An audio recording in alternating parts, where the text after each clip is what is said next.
Thank you for joining for this episode of the TechSpective podcast. I have with me John Hurley from Optiv. So John, if you could please share a little bit about your background and how you got here. Well, Tony, thank you as much for having me, and looking forward to the conversation this morning. But again, John Hurley, I'm the Chief Revenue Officer at Optiv. I've been in the tech business for a little over 30 years, various runs at large brand companies like Cisco Systems, at Dell Computer, most recently at Quantum, which is a large archival storage company, and I've been at Optiv now for about the last year and a half. Really enjoying the business and the opportunity to talk to some of the partners that we do a lot of work with across the landscape. Okay. Well, okay, so let's start with a little bit about Optiv, because I'm not sure everyone knows. So you know, within the space, like what does Optiv do? So Optiv is primarily a U.S. and Canada-based cybersecurity solutions provider. We today are involved with helping clients across the Fortune 100, Fortune 500, Fortune 1000 help manage their cyber complexity. We represent over 450 cybersecurity companies, a lot of brand names that everybody knows that's out there, CyberArk, CrowdStrike, Proofpoint, Palo Alto, Cisco, you name the brands. We represent them. Our job really is to meet with primarily the stakeholders that we call on in this business is the Chief Information Security Officer, the CISO in this matter. And so my team of over 400 plus sellers and engineers on a regular basis are out in the market helping those CISOs manage their tech stack. A lot of talk about tech rationalization because the cyber scope is so large these days. A lot of these clients trying to protect from threat actors that are coming at them every day. But we are the largest in North America, US and Canada in this space today. All right. Well, I had a thing we'll get into later, like about that relationship in general, like and kind of like the role that an Optiv plays for a customer, I think is important. But let's start with kind of one of the really the main reason I wanted to have you on is to kind of talk about this the Optiv market system. And you've described the Optiv market system as like nothing else on the planet. So what makes it different? How would you say that it is different from a traditional vendor evaluation tools or cybersecurity marketplace? Yeah, I'll tell you, it was when I was talking to the executive team about joining Optiv, it was the one platform that really got me excited. So when you think about, Optiv and its history, right? This July will be coming up on our 10th anniversary as a solutions provider in the marketplace today. But well over those 10 years, we've done business with, call it well over 10,000 clients, and again, US and Canada. So if you think about Optiv's data lake that we have, and whether that's how we've priced opportunities, how we've configured opportunities, how we've responded to, RFPs, won, lost data, whatever that may be. And then install base, we have a pretty good idea of what they have. And so we built this application really to start to take a look at that data lake, right? And we've used some other capabilities to fill in some of the gray or black areas where we may or may not have sold or engaged with a tech provider in one of those clients. And then we also take a look at forward-looking intent data, so things, Zoom Info, 6 Sense, those types of things. And so the company built an application, call it an AI ML application underneath it that not only looks backwards, but looks forward and matches up use cases. So think about this, Tony, you're a CISO of a financial services company today, and one of my client managers opens up their OMS system in the morning, and it turns out that your system, you are a recommendation for them. So their job is to call on you and not call you and say, hey, Tony, so want to just check in how things going, like what's top of mind for you these days. My team's job is to go, hey, Tony, we've been looking at the financial services landscape across our customer base. And one of the things we've seen based on what we know about your install base, we've seen a lot of financial services companies start to look at these 1 or 2 or 3 different technologies. And we'd like to share that experience with you, what we've seen with others, whether they've evaluated this technology or that technology and how they deployed it. And so now the conversation that our teams is having is a much more advisor-led engagement. So we're bringing value to you in this instance. And OMS provides a very unique opportunity for us to do that. Now, usually the next question that we would have, with the CISO is, let's talk about your tech stack, your complexity of your environment. And if you look at our clients across, US and Canada, the average amount of security platforms that a CISO is managing varies anywhere between 55 and 65 on average amount of tools that they use every day to try to protect that enterprise. That's a pretty complex environment to manage. But what OMS has also given us the opportunity to do is share through an architecture format how most CISOs run their organization. So you think about these domains that we have inside of OMS, which is endpoint security, cloud security, network infrastructure security, and there's 9 of these different major areas. And it's usually the way that CISOs organize, inside their own shop.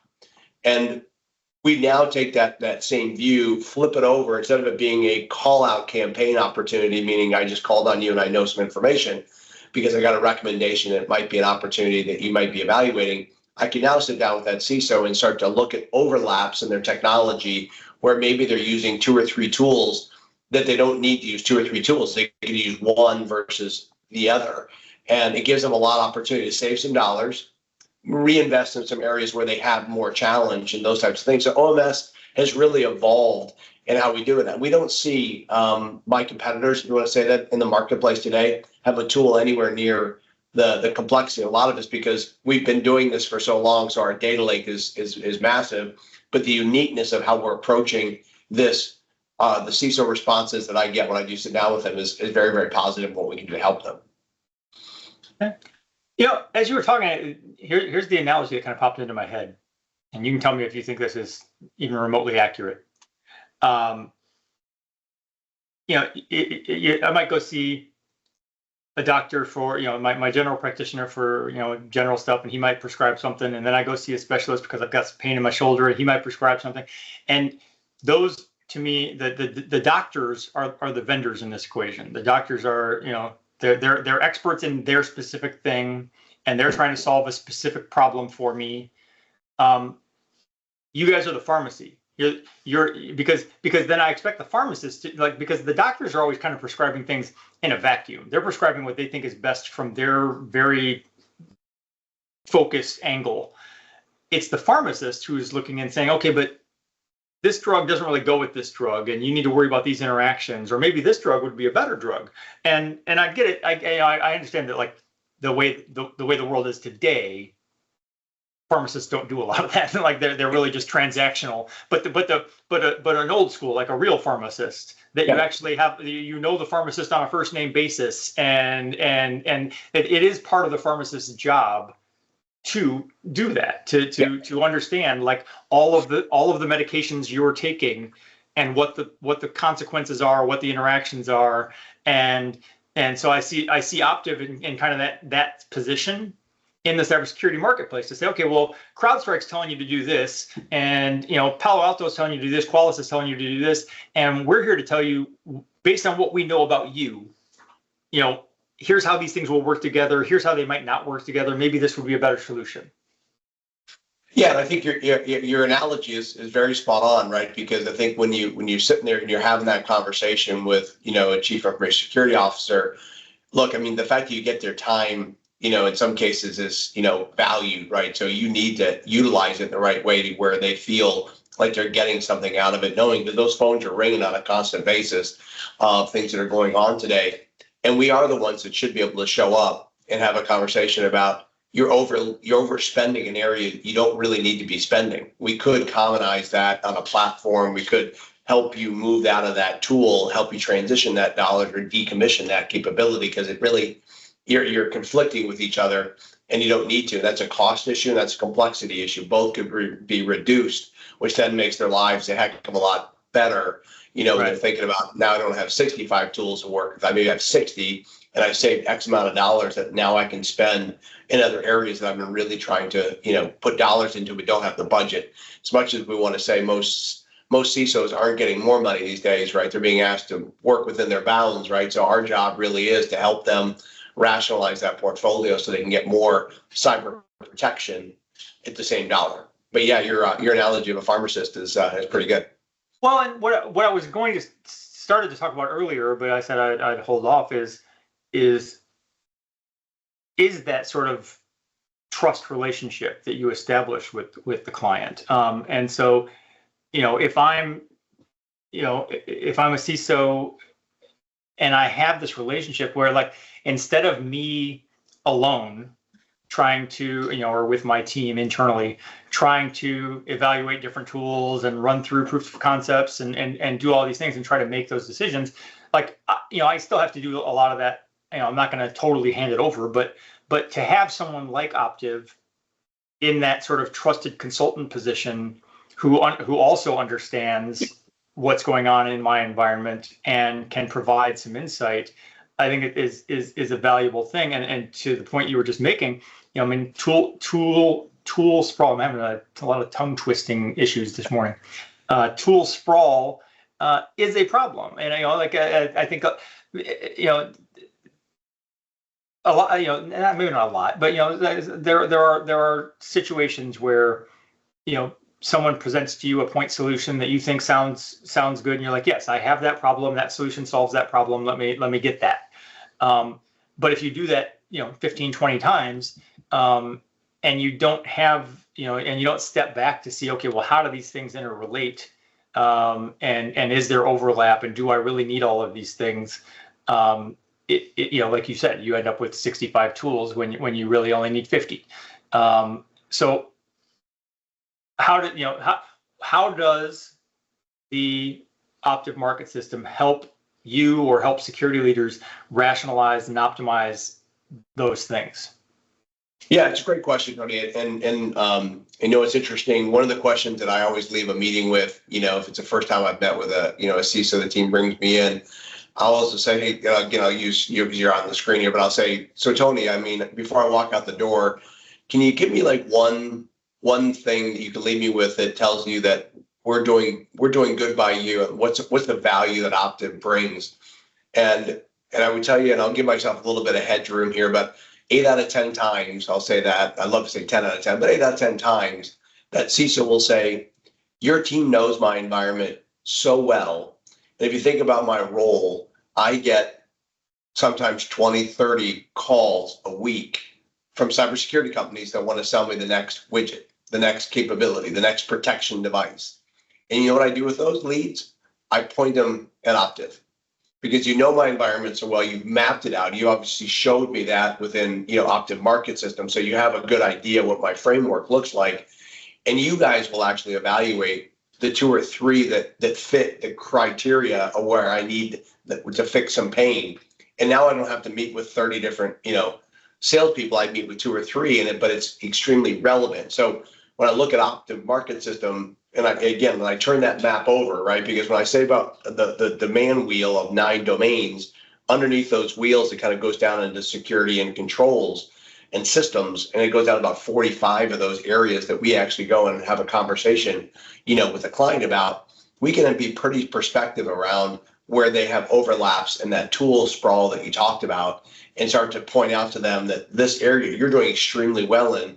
But you've been talking about enhancing with AI now evolving, different, IT, OT type capabilities. You need to go, you don't have the framework here that you need. You need to move money over here. You don't have it, but you have overlapping technology here that you could probably reduce and move that budget so that you can accomplish, more protection around your IT, OT environment, as an example, your OT environment in this question. But that's how we do it. When we flip that over, and I can tell you the first couple of times that I went to a client and did that conversation with the CISO, my client manager sort of looked at me and go, but I thought that was an internal, kind of call out tool. I said, well, the call out tool is, yes, that's correct. It gave you a recommendation that Tony is probably evaluating or in the construct of maybe look at that technology. But now you can start to share with them why you came and had that conversation with them and show them what their environment looks like. And I would tell you again, give myself a little bit of room, 8 out of 10 CISOs will then say, will you come map my environment like you have it there? Because I want to be NIST certified and we can help them in their architecture do that type of work. So that helps us deal with the tech sprawl. That helps them organize their platform the way they got it, so it's better for them when they go to board meetings and have to talk about compliancy. But the tool continues to evolve, and that's just the client-facing side. I hope we'll probably get to a conversation about what we're doing with our partners with Optiv Market System as well. But that's how we're helping with the sprawl issue as you talked about. Okay. Well, actually, yeah. So I had a different question lined up, but as you were talking, I was actually thinking about that. So let's just flip that around to the partners. Like what's the value for the partners? Because as you were talking, I was thinking, I've been on that side of the equation. I've been the vendor trying to come into a client, a prospect, and say, hey, I want you to buy my tool. And then I have to try to make the case of, well, okay, well, what am I replacing? That's kind of always the kind of the first thought for a CISO is like, okay, well, I've got these line items in my budget. I've got one for this, I've got one for this. And if you're asking me to spend money, I need to know where's that money coming from. Right. And so that's a conversation as the vendor that if you go in alone as the vendor, you have to try to make that pitch and try to work with them to say, okay, well, where's this budget supposed to come from? What am I replacing? What's the overlap? And as you were just talking, it's like, okay, well, Optiv kind of fills that role. Optiv is able to help connect those dots for the client, but probably also for the partner to be able to say, okay, well, here's where you would fit. Yeah, it's interesting. I think there's a couple of use cases that we would do for the partners. One is we can explain to them if we have a joint client, right, that we believe that their solution could help, in a much more kind of systematic way or platform way, because maybe they have one of the pieces. You're starting to see a lot of these cybersecurity companies start talking about, platforms, meaning they don't just have one tool. They've got a tool set of different capabilities across multiple domains inside of cybersecurity and of the architecture, I should say, that a CISO is dealing with. So one of the things that Optiv Market System will do is we can then sit down with, call it a Netscope. I'll just use that example just for the sake of it. And we can sit down with their leadership and say, hey, look, we're looking up in the Northeast in the financials, and we're seeing a high propensity of people that could fit the bill for your platform expansion in that area. So number one is it gives us an opportunity to get a better, tighter partnership, with that said partner. Because now when we start thinking about, pipeline demand generation activities that partners do every single day, the old way of doing it would be, hey, let's meet and let's talk about account mapping, maybe have a couple of drinks and dinner, and it really never goes anywhere. But now I can actually sit down with a said partner and say, hey, in the Northeast, in the financials, there's like 30 clients that fit the bill based on what OMS is telling us. Let's get our teams together and let's have a conversation with those 30 clients, because the propensity says they're at the right place, the right time. Others are using that technology, your technology, and they should be using it in an expanded way. We now have a very focused opportunity to add value to the relationship that Optiv has, with that said partner, because we're showing them much more clear line to their return on their investment to work with Optiv. But at the same time, we're giving them an opportunity to go in jointly with us to a CISO to talk about, hey, you're using this part, you should be using these 3 other modules here. And again, reduces your sprawl, gives an opportunity for tech rationalization. And my hope is the CISO looks at both of us in a much different way, because we've now elevated the conversation outside of saying, hey, let me go show you the new widget. I'm showing you why you should use this additional widget or widgets, right? Because it fits in a much more architectural way. Again, we're changing the conversation with not only the partner, they're seeing more value, but the client is actually seeing Optiv bring that partner to the table with an understanding of their environment through the OMS system. Yeah, because it seems like, again, with the role Optiv plays in this equation, from the partner perspective, you're knocking out a few steps for me in terms of getting from just spamming the total addressable market to okay, well, let's get to like a more qualified lead here, so like because you have insight, when Optiv comes to me as the partner or the vendor, it's like, all right, well, we're already a few steps through here to someone who we already have identified is a good candidate for what we do.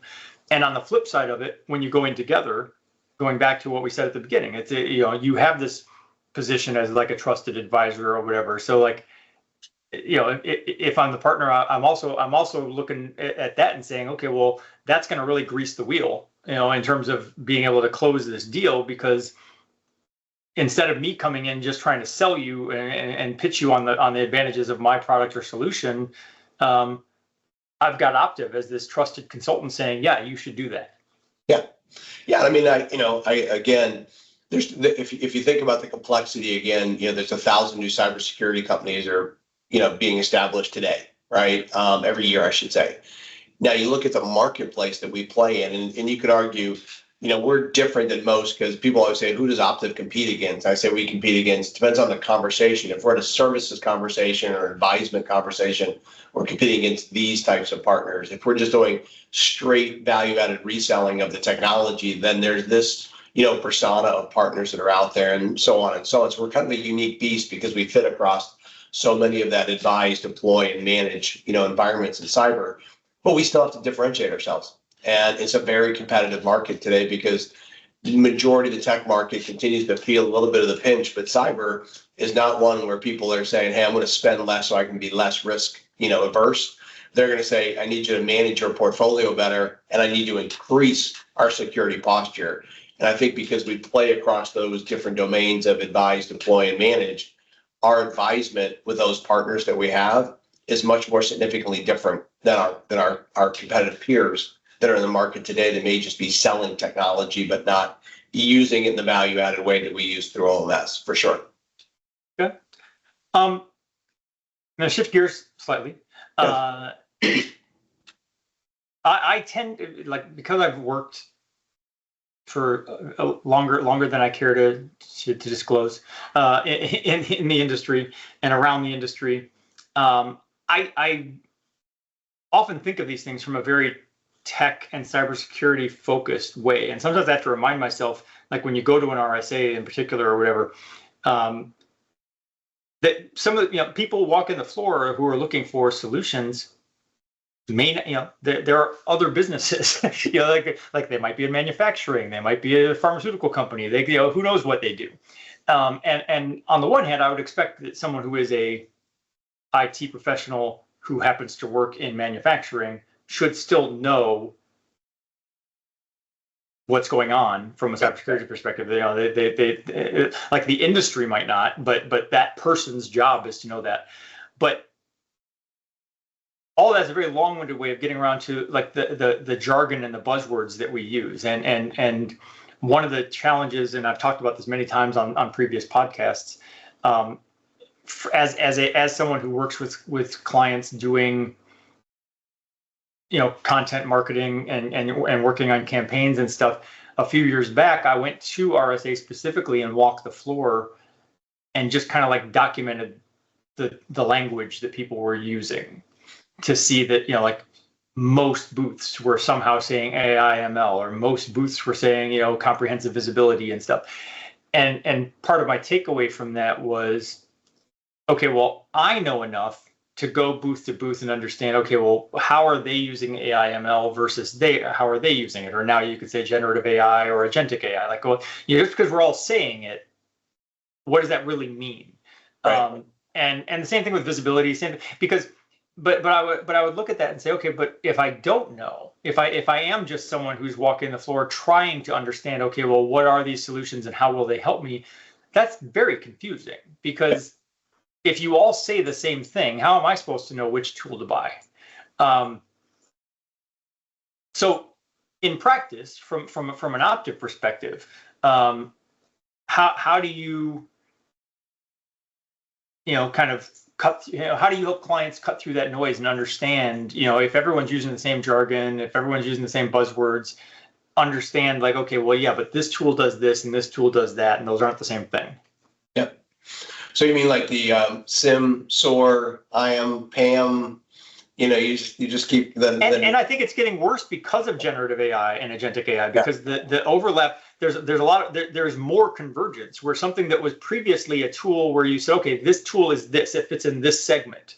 Sure. But as we start looping in generative and agentic AI, it's like, okay, well, now the tool is pulling in telemetry from all these other things, and it's like, okay, well, that definitely blurs the line between these tools. Yeah.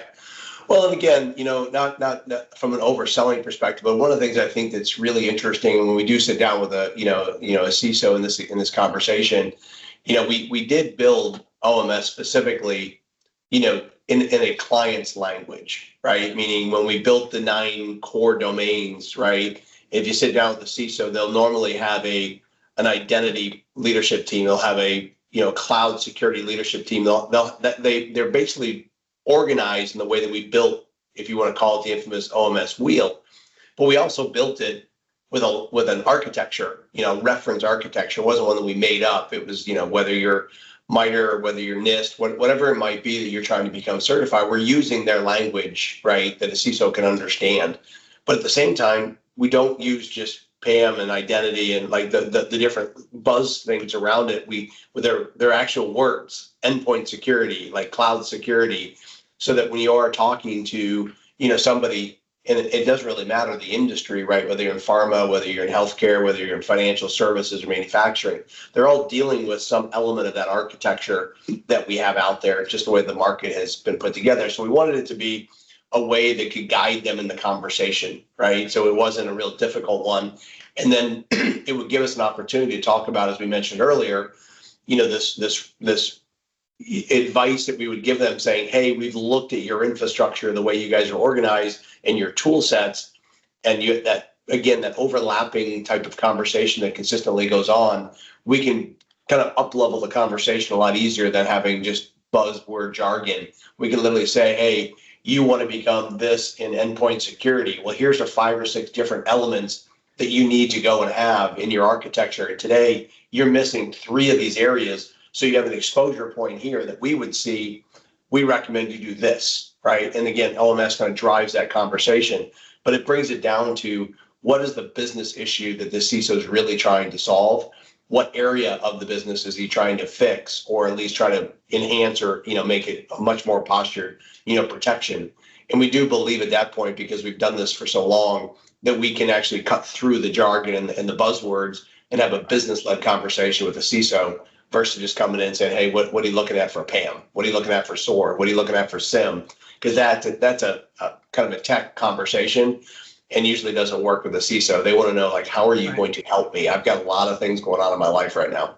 Right. Well, and I know that, like, from a sales strategies also have trends, and things get hot in terms of like how people sell things, but talking about things from the outcome makes sense. Like if you are talking to a CISO, it's not, I want to sell you a SIM or I want to sell you a PAM or whatever. It's, I want to help you accomplish this objective. I think you have to work backwards from there, and that I think is important to understand. Okay, well, what are we trying to solve for? And now let's figure out how to, as opposed to saying, okay, well, I've got this tool that I want to sell you. Let me figure out where I can wiggle it in here. Right. So there's that aspect of it. But I was going to say the other thing that what I ended up doing with the research that I did with the buzzwords is, when I worked with clients after that point, was to say, okay, well, from the get-go, I need you to explain to me what your product or solution does without using any of these words. Yeah. And I would be like, okay, when we create the content, we can put the words back in. I mean, you kind of need them from a like SEO perspective, or like because all of your competitors are using this language, you're sort of obligated to use the language. But beneath that language, there still has to be a clear message of what exactly does this do? What is it? What problem does it solve? And you don't have to get, depending on the level of of the content we're creating, like, you don't have to get into all the technical details of how it solves it, but enough technical detail, like for someone to be able to read what we're doing and understand how this is different from that, even though we're all using the same buzzwords. That was the approach I took.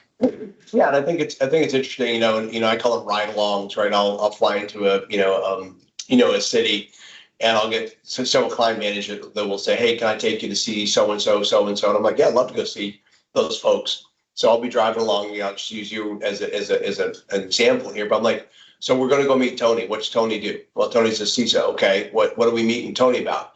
"Well, he's looking at SIM solutions." "Okay, why?" Like, I'm assuming he has a business rationale behind it, right? Which again, he says, "Well, and you can tell me OMS made a recommendation they should be in this example looking, or they are looking at those." I'm like, "Okay, so have we dug into their annual report if they're public? Have we looked at their the environment that they're in today? Do we have examples of other places where people are using, that type of a SIM solution? They're getting this business outcome from doing it. Is there a way to weave in that conversation with Tony? So we're not just in there saying, which one do you want to buy? Do you want to buy Splunk? Do you want to buy Sumo? Do you want to buy Crowd? Like, what do you want to buy?" Right? That usually is in the good old model that takes you right down to the procurement office, right? Because they're like, "Okay, you just want to sell me a piece of tech. I'll just let the procurement guys, fight it out with you." But if I'm having an engaged business outcome-led conversation about saying, "Hey, we've looked at these 3 or 4 different SEM platforms, specifically in financial services, and these are the use cases that we're starting to see people really get a lot of value.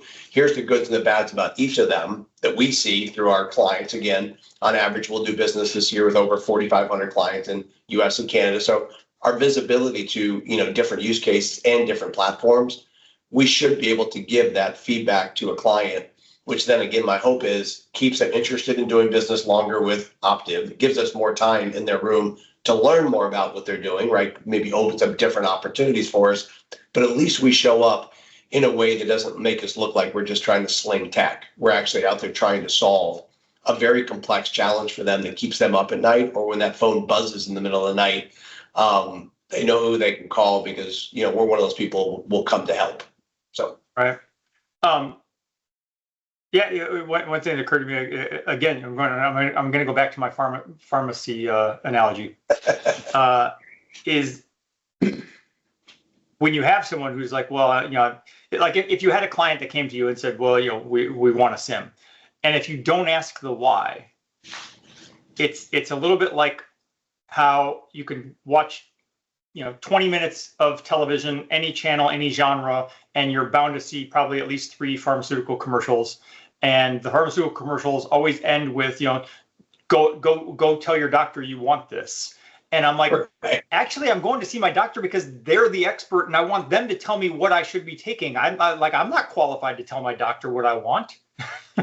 Right. And that's what I feel is sort of the same thing here. It's like, not on the same level, because the CISO should understand the tools well enough to know what they want and what they don't want. But ultimately, it's like, well, no, I don't want to start from, hey, I saw a commercial for this drug. Let's figure out how I can take it.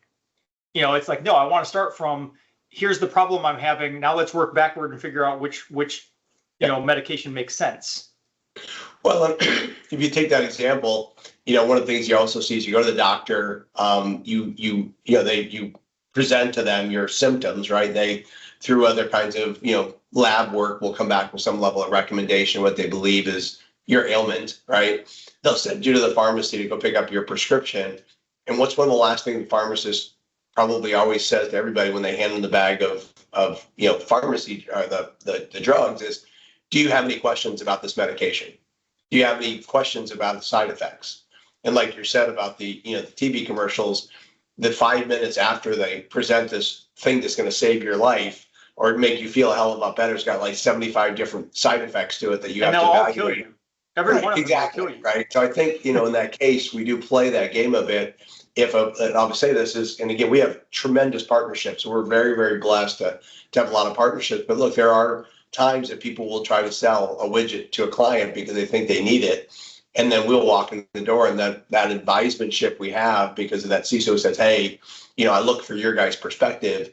We have the ability to say, yeah, we've seen that used before, but you're not going to get all the value. We would recommend this, right, as an example. And that kind of helps them navigate, to your point, the side effects, or are they really going to, is the ailment going to be solved by that, or they just buy another widget and their tech stack just got that much more complex? Well, and because in that example, I've actually had this. I am not the person for this because I've had this conversation with my wife. Like, I'll go to the doctor, I present my symptoms. Doctor says, "All right, here, go do this." Right. And again, my relationship with the doctor is like, okay, well, you are the expert I am trusting, and I leave it at that. My wife is not that trusting, so she's like, well, no, doctors are not infallible, and I'm not taking their advice, straight, without asking questions. And she's like, so she'll say, well, did you ask this? Did you ask this? Did you ask this? And so going back to what you were just saying, like with the pharmacy says, well, do you have any questions?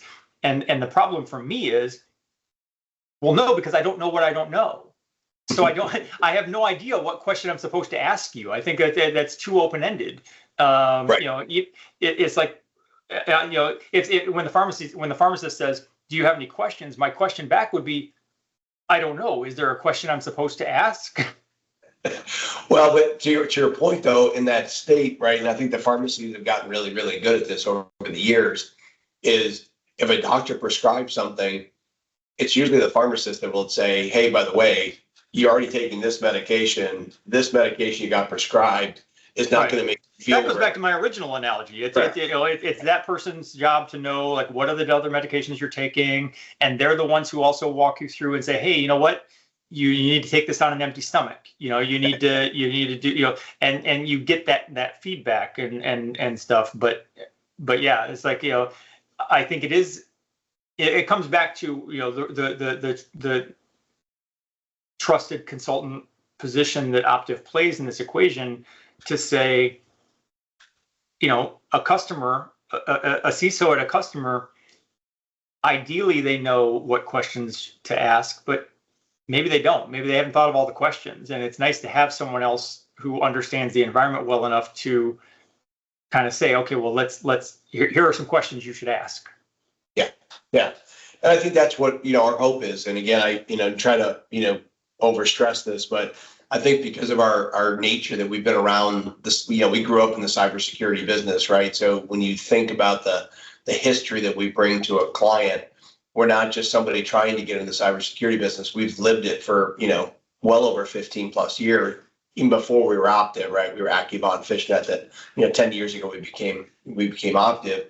But you think about that conversation, we should be the trusted advisor. We should be able to tell you what security technologies work well together and what bump in the night, right? And that's the one thing a CISO doesn't want to have, is a bad side effect because they try to deploy something. Because one of the hardest things you can get a CISO to do is to remove a technology to insert a new technology, right? Because they get that risk aversion that they have, regardless. Right. They have, in some cases, overlap.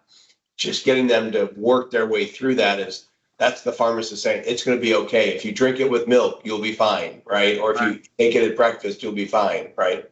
Yeah, that's actually a different issue that I've discussed in the past and talked, like written about, is that the sort of tech stack inertia. Like if you have a new CISO comes in, to a role. On the one hand, hopefully they look at they're actually looking at the whole environment and trying to understand, okay, well, how do these pieces interconnect and what makes sense? What are we trying to accomplish? I mean, that's their job.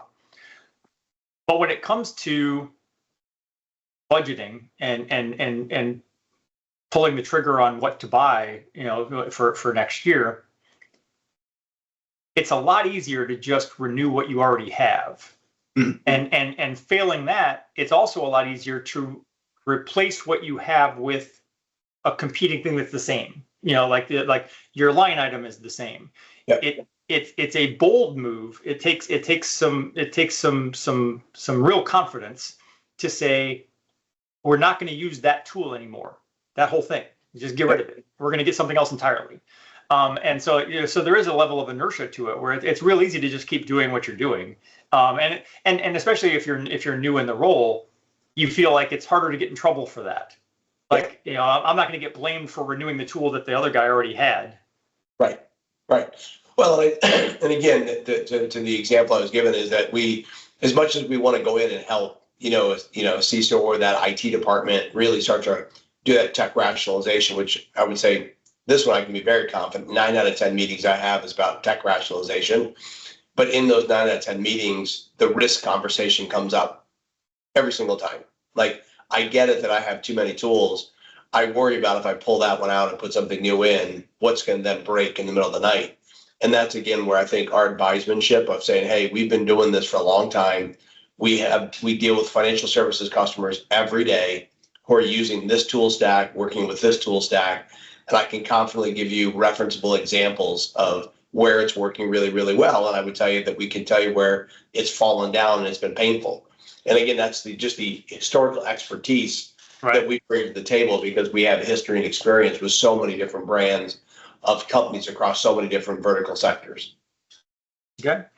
All right. Shifting gears slightly, I always like to say that I'm legally obligated at this point to switch the conversation over to AI. So, we do live in a world of generative AI and agentic AI, and we're in that part of the era that's a lot like the .com boom to me, where like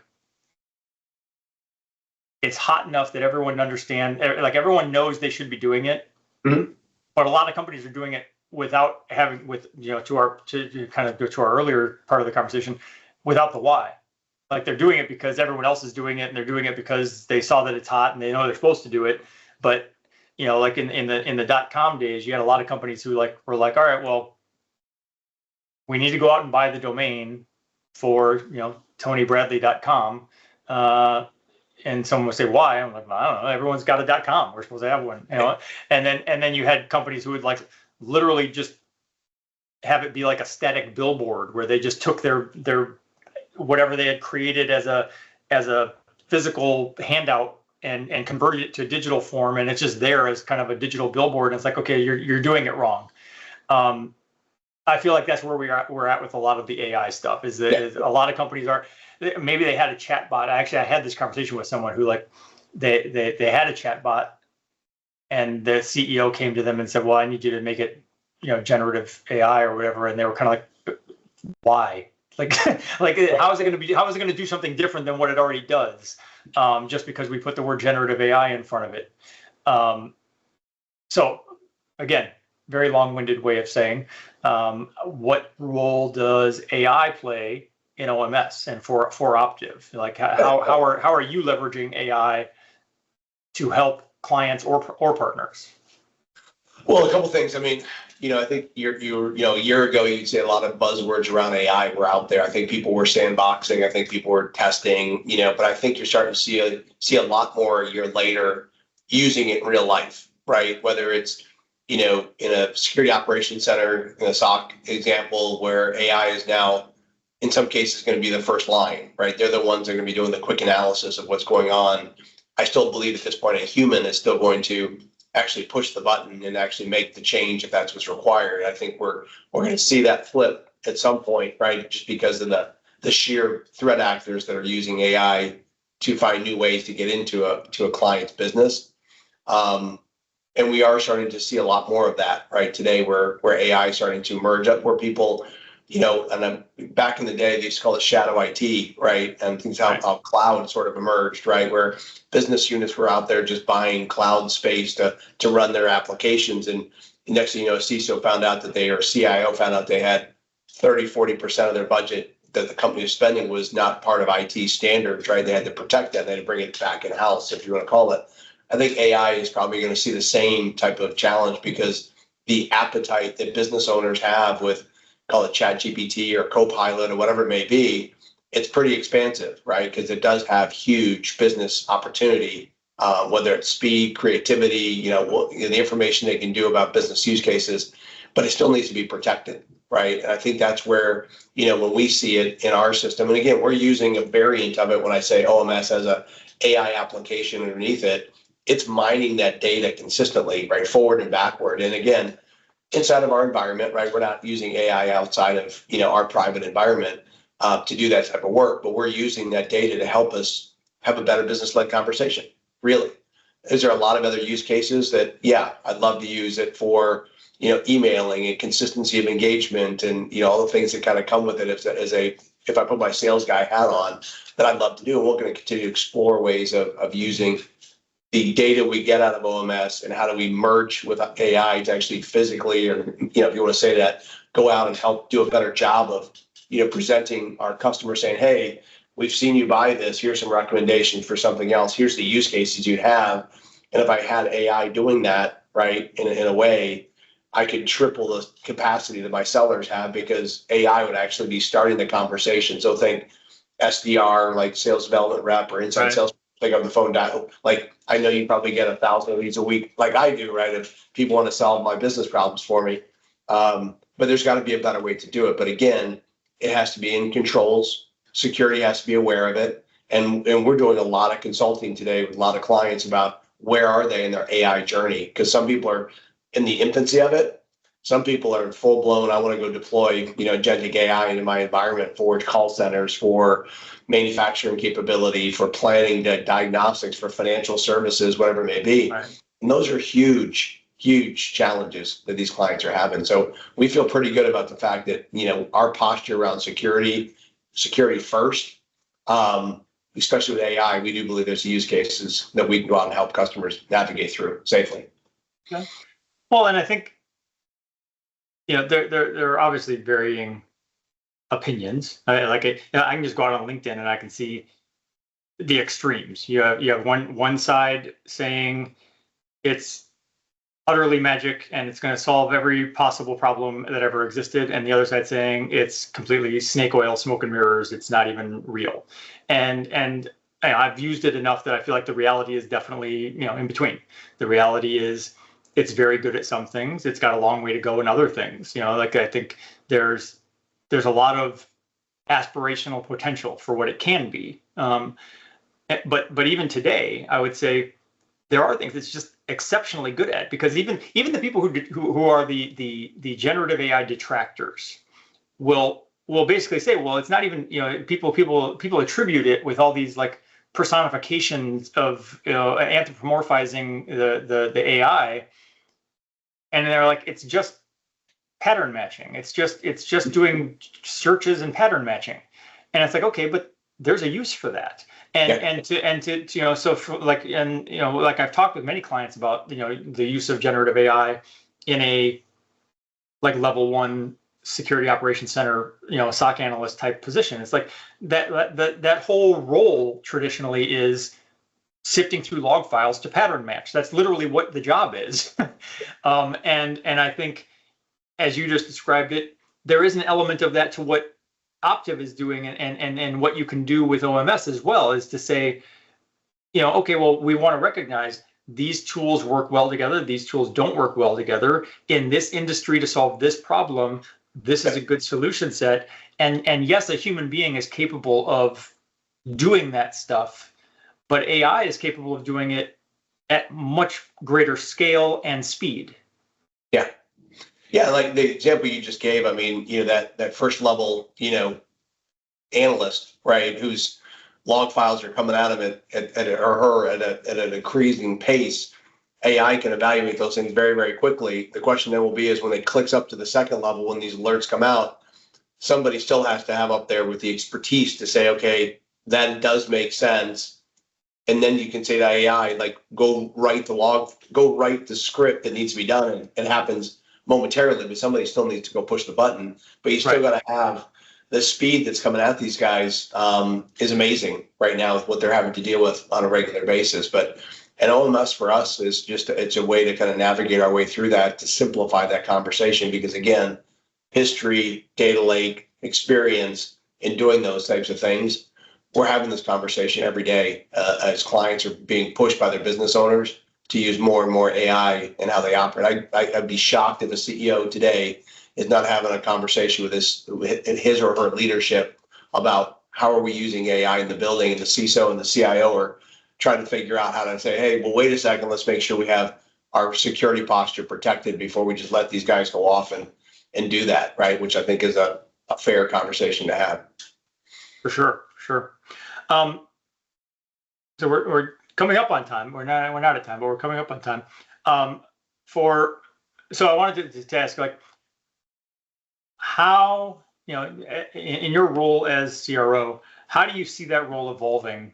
Going back to what I said earlier about this kind of convergence that has come from, but both from generative and agentic AI, and then also from like security, like graph analysis. Like I feel like as every single tool is pulling in the telemetry from every single other tool, the line blurs, and then you have the CrowdStrikes and the Palo Altos and the Microsofts who really just want to sell you a platform solution. So how does that affect your role if everything is kind of, becomes platformized? So yeah, what are your thoughts on that? Well, I would tell you, it's interesting, my role, right, if you think about it today, so I have all sales, engineering, partner alliances, operations, and our entire services stack. I have a pretty complex job. And one of the things I'm trying to do with my team, and again, OMS helps me do that, is simplify the conversation, right? But when you think about having 400, call it selling and client advising engineers out in the field, I want them to be the advisor, right? So I don't want them to say, hey, a platform will solve all of your issues. So in some cases, there are areas where a platform really will help, a client, and that use case may present itself. OMS will then obviously present that as a recommendation for that client manager, that client advisor to go have. But my hope and my role here is to make sure that every single one of my client leaders and client advisors is utilizing the technology in OMS, which we monitor and look at on a regular basis, because that's the best value I have. Not only do I know that my clients are getting a consistent engagement from Optiv across the US and Canada, my partners, no matter where they are, what region they're at, they're getting the same engagement. So scale becomes the biggest advantage that I have, not only with my partners, but the consistency and engagement that we're having with those clients and helping them through. Is this a platformization conversation? Or are we in the spot where you need a couple of very specific tools in these specific areas to solve that business challenge that you're trying to run yourself in? OMS will present itself as that recommendation, but it's the client manager that takes advantage of the additional step of it. Okay, so this platform works. I've evaluated against other clients in this industry. Now I'm having an advised conversation. That's the work that I'm doing inside my organization to make sure that we're not just showing up as tech salespeople. We're showing up as business consultants that understand cyber extremely well, but OMS helps our teams show up to have that business advisor conversation much differently than they would if they were a competitor of mine. All right. Okay. Well, then closing question I would say is just, a lot of companies out there. So if you have there's an organization out there, either a new CISO or just a CISO looking to kind of rethink their cybersecurity architecture, what would you recommend? What are the first steps? Well, first of all, I'd love to hear from them. I think the one thing that we do extremely well, right? Because I would be shocked, and I'll say this is not boastful, but I would be shocked if most companies we haven't at least had a conversation with over the last 10 or 15 years in some manner, right? Some engagement. But I would just say reach out to us. We'd love to sit down, love to understand more, about what's going on in their business today and their cybersecurity architecture. We can do a lot of things around just advice, like, hey, if you're looking at, we just talked about a second, you're looking at SIM capabilities. Well, let me talk to you about the different SIM capabilities that are in each one of these different places and present, kind of variants of each of those, the goods and the bads, right? Like go back to your pharmacy conversation. This is a really good drug, but it has some big side effects. This drug does, almost the same thing, less side effects, right? We can have that advisement conversation, with a client.